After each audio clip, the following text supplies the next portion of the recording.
Okay, so a couple years ago, my boyfriend at the time and I decided to take a trip to Hollywood and just to spend our night there. And our parents were okay with it. They said, as long as you have a way there and a way back, it's fine, you can go. And we had only $40 in our pocket, and a round trip ticket cost around $24. So already we had less than $20 to spend for the night. So we get to the Union Station, and from the Union Station we take the subway to Hollywood. And we enjoy ourselves as much as we can with our $15. We window shopped, we visited tattoo parlors, hung out with some of the freaks, and it was cool, it was fun.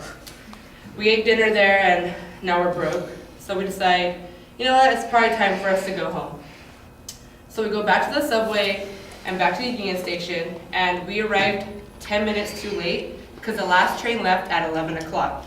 And we got there around 11:10. So we're stuck there for the rest of the night, and we have no money, our phones are dying, and we don't know what to do there. So I used the last of my phone battery to call my brother and ask him to please transfer, $20, I'll pay you back, and let mom know that I'm gonna be okay for the night.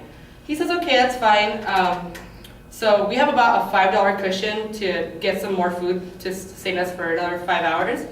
So we go back to the subway, go back to Hollywood, and go to Stater Brothers. And so what we ended up buying was a really cheap gallon of disgusting, really sugary juice, and a box of honey buns that cost $1 and had like 6 honey buns in there. So that was our food for the night. So as we're walking back to the subway station, it was closed. So not only are we stuck in LA, we're stuck in Hollywood. And it's either we wait there by the subway entrance for 4 hours until it opens up, or we start walking to LA. And us being the risk takers that we are, we start walking. And we don't even know where to go, so we just started walking. And as we're walking, we get stopped by this taxi driver and says, hey, he's a cholo, bald and everything. He's like, hey, you guys want a ride? And we're like, no, thank you, but we have no money to pay you. He's like, don't worry, it's on the house, free ride. And we shouldn't have said yes, but we did. And as you grow up as a child, the first thing your parents teach you is don't take rides from strangers, say no, don't hop in the car with random people. But we did. And his car smelled like marijuana, like big time. His music choice was a little questionable, I don't judge people how they dress, but I could tell this guy was a gangbanger. He started talking to us about how he just got out of prison, and he started trying to sell us meth, and I was like, as soon as he mentioned meth, I started crying silently in the backseat, but I didn't want to alarm him, to think that he was a threat or anything. So I was crying in the backseat, and my boyfriend was trying to talk him up, saying, oh no, it's okay, man, don't worry, thanks, but no thanks. And so our free ride came to a stop when he pulled up at a gas station and said, put gas in my car. And I was like, I don't have money to give you. I only have my money for our train tickets to get back home in the morning. But I wasn't gonna tell him no. So I put the rest of my money into his gas tank, and I was a little disappointed in myself that this was all happening. So we went to the freeway, and I was scared that I was on the freeway with this taxi driver.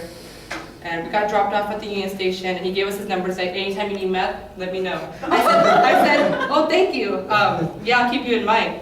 And as soon as he pulled away, I threw his number away, and that was the end of that. So we're back at square one. We have no money. We're back at the Union Station, and we got kicked out of the Union Station because we can't sit inside the area without a ticket.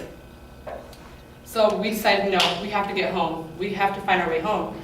So we took 3 honey buns each and went off to sell them to people who were there.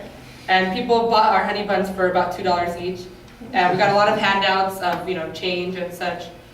And we met a lot of interesting characters. There was some black lady who didn't believe our story and started cursing at us in tongues, and started saying, you're going to hell, God doesn't like liars. And people probably would lie about a story like this, but we weren't.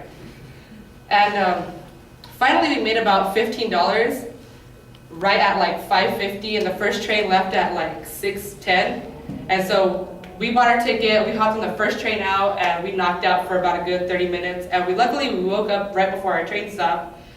But even then, as soon as we got off, we still had to walk 2 hours back to my house. And we walked 2 hours, and then got home, knocked out for 10 hours. And I just have to say that that was the best worst and most spontaneous day of my life, and I'm glad to have lived it.